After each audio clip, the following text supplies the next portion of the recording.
안녕하세요. 저는 20대 후반 남자입니다. 먼저 제 사업이 망한 얘기부터 해야겠네요. 최근에 사업을 하다가 톨딱 망했습니다. 제가 옷과 패션에 관심이 많아서 의류 사업을 시작했다가 빚만 지고 사업을 정리하게 되었던 건데, 그나마 다행이라고 위안을 삼자면 빚이 그렇게 크지는 않았어요. 아무튼 앞서 말씀을 드리자면 저에게는 20대 중반부터 만나고 있는 여자친구가 있습니다. 곧 제 아내가 될 사람인데요. 제가 힘들 때나 어려울 때도 제 곁을 떠나지 않고 저를 지켜준 정말 착한 사람입니다. 이런 여자친구와 내년에 결혼을 앞두고 있었던 거죠. 사업도 망한 사내놈이 무슨 결혼이냐고요? 네.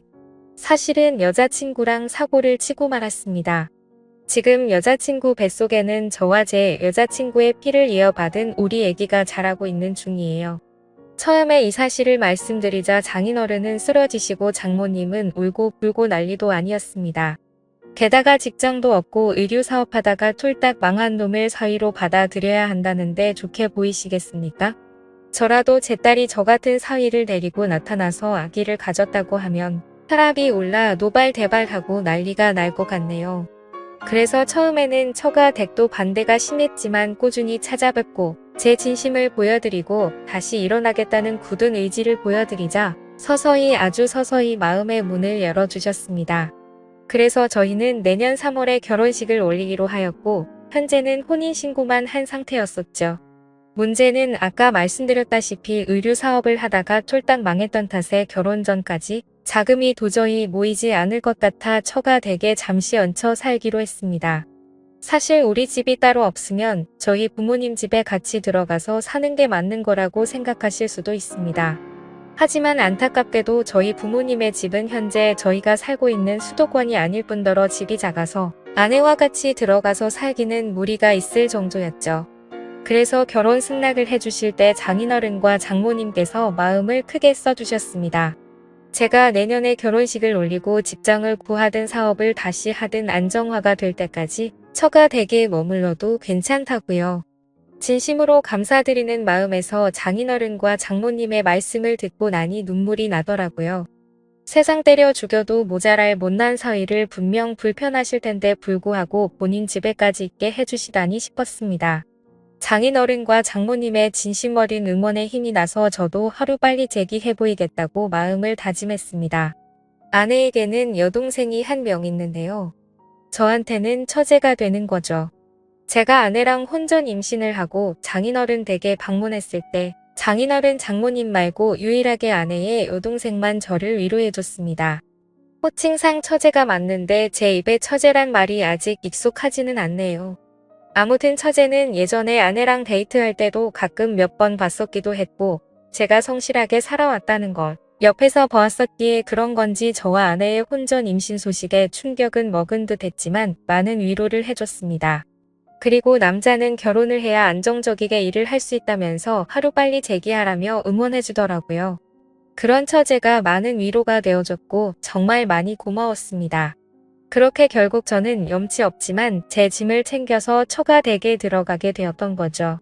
제가 도착하자 처음에 저에게 화를 내셨었던 장인어른과 장모님은 저를 따뜻하게 맞이해 주시고 제가 최대한 편하게 지낼 수 있도록 많은 배려를 해주셨습니다. 하지만 생각지도 못하게 처가 댁에 들어와서 지내는데 장인어른과 장모님이 문제가 아니었고 처제가 문제가 되었네요. 제가 처가댁에 들어갔을 때가 따뜻한 날씨의 봄 무렵이었는데 처제가 옷을 너무 짧게 입고 돌아다니는 겁니다. 한 번은 제가 일을 일찍 마치고 오후에 집에 들어갔는데 처제가 티셔츠도 안 입고 있더라고요. 눈 마주치고 서로 얼마나 민망했는지 모릅니다. 그것도 처음에는 좀 민망해하고 옷을 챙겨 입는 신용이라도 했습니다. 그런데 제가 처가댁에 온 지 한두 달쯤 되자 처제는 그냥 보려면 봐라라는 식으로 별로 대수롭지 않다는 듯이 가만히 있더라고요. 제 아내도 괜히 처제한테 형부도 있는데 옷 좀 입지? 라고 하면 아 더운데 어떡해 라고 합니다. 사실 처제의 몸매가 막 모델처럼 좋거나 그런 건 아니거든요. 보면 조금 민망합니다. 제가 얹혀 살려고 들어온 주제에 이런 얘기를 하면 안 되지만 상호간의 예의는 차려줬으면 좋겠다 싶은 심정이 있었어요. 처가 댁에 몇 달 있다 보니 이 집안의 특성인 것을 알게 되었습니다. 사실 연애를 할 때도 제 아내는 여름만 되면 유독 더위를 많이 탔거든요. 그래서 늘 에어컨 나오는 카페로 피신하거나 시원한 바람을 좋아했었는데 아내가 이런 이유가 다 있었습니다. 가만 보니 장인어른과 장모님도 이 가족분들이 전체적으로 더위를 엄청 타서 힘들어 하더라고요. 제가 느꼈을 땐 크게 덥지도 않은데 아 덥네 더워 죽겠다 이런 얘기를 많이 하십니다. 그래서 처가 댁에 방마다 에어컨이 있어요. 거실에 큰 에어컨이 한 대 있고 방마다 1대씩 해서 총 4대가 있습니다. 저는 한 번씩 추워서 긴팔을 입고 있을 때도 있을 정도였죠. 이 집에서 여름에 에어컨 이렇게 돌렸다가 전기세는 어떻게 감당하는지 모르겠다는 생각도 들었습니다. 아마 버는 돈 쪽쪽 전기세로 나가지 않을까 싶더라고요. 그러다 최근에 진짜 감당 못할 일을 겪고야 말았습니다. 제가 거실에서 TV를 보고 있었는데 처제가 샤워를 하고 있었어요. 처제가 샤워를 마치고 나왔는데 깜빡하고 옷을 챙기지 못했는지 큰 수건으로 중요 부위만 가리고 후다닥 자기 방으로 들어가더라고요. 아 정말 현타가 왔습니다. 내가 이 꼴을 언제까지 보고 있어야 하나 이 꼴 보기 싫어서라도 하루빨리 이 집에서 나가야겠다 느꼈습니다. 그래서 한 번은 장인어른 장모님 처제 저와 와이프 모두 모인 저녁 식사 은근슬쩍 한마디 했어요. 장인어른 장모님 몸에 열이 참 많으신 것 같다고 하니까 맞다고 하시며 우리 집안 내력이 몸에 열이 좀 많다. 그래서 인삼이나 홍삼 같은 것도 안 먹는다고 말하시더라고요. 그리고 박서방 자네가 여름에 좀 민망하지? 미안해라고 하셔서 아니에요 괜찮습니다 라고 대답했습니다. 미안하다 라고까지 하시는데 얹혀 사는 제가 무슨 할 말이 있겠어요. 처제는 거기에다가 한술 더 떠서 형부도 더우시면 옷 좀 편하게 입고 다녀도 괜찮아요. 여름에 땀나고 덥잖아요 하는데 할 말이 없더라고요. 저 집에서 반팔 티셔츠랑 반바지 추리닝만 입고 돌아다니는데 그럼 상에 탈의하고 빤스만 입고 돌아다니란 말인 건가 싶었습니다. 그래서 아니야 괜찮아요 처제라고 대답했어요. 참 남들이 봤을 땐 뭐 험한 말로 눈육이라도 많이 즐겨둬라 이제 유부남이다 하시는데 저는 불편해 죽겠습니다. 솔직히 제가 보고 싶은 몸매면 또 모르겠어요. 그것도 아니고 말이죠. 그때 처제가 샤워실에서 나와 후다닥 방으로 들어간 걸 아내한테 말할 수도 없고 참 힘드네요. 그래서 아내에게 고민사항을 말했습니다. 사실 자기네 가족들이 모두 더위 많이 타고 하는 건 알겠는데 그래서 집에 에어컨을 자주 사용하는 것은 이해한다고 말했어요. 하지만 처제의 옷차림과 행동이 너무 노골적이어서 불편하다고 설명했습니다. 아내는 처제와의 사이에 민감한 문제일 수 있기 때문에 조심스럽게 표현했습니다. 아내는 제 고민을 이해하고 고마워하는 표정으로 대화했어요. 그리고 처제와의 사이에 어떤 대화가 필요한지 함께 고민해보기로 했습니다. 아내는 가족 간에는 솔직하고 열린 대화가 중요하다고 언급했죠. 그 후로는 아내와 함께 처제와 대화하는 시간을 가졌어요. 처제에게 자신의 불편함과 존중받을 권리에 대해 이야기하면서 함께 어떤 접근 방법이 좋을지 고민했습니다. 처제도 서로를 이해하고 존중하는 분위기에서 대화에 참여했어요.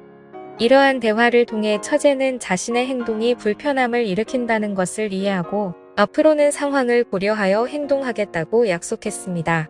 처제와의 관계에서 발생한 불편함을 해결하려는 노력이 가족 간의 화목한 분위기를 유지하는 데 도움이 되었습니다. 아내와 함께 이런 어려운 상황을 극복하고 가족으로서의 애착을 다지는 경험은 결혼 생활에 더욱 깊은 이해와 연대감을 키워주었습니다. 또한 처가 댁에서의 생활을 좀 더 원활하게 이어나가기 위해 서로의 의견을 존중하고 협력하는 모습을 보여주었습니다. 이런 어려운 상황을 극복하면서 가족 간의 소통이 더욱 중요하다는 것을 깨달았습니다. 가족 간의 소통은 서로의 감정을 이해하고 존중하는 데 있어 핵심적인 역할을 합니다. 그래서 아내와 함께 우리 가족 간의 소통을 강화하기로 다짐했습니다.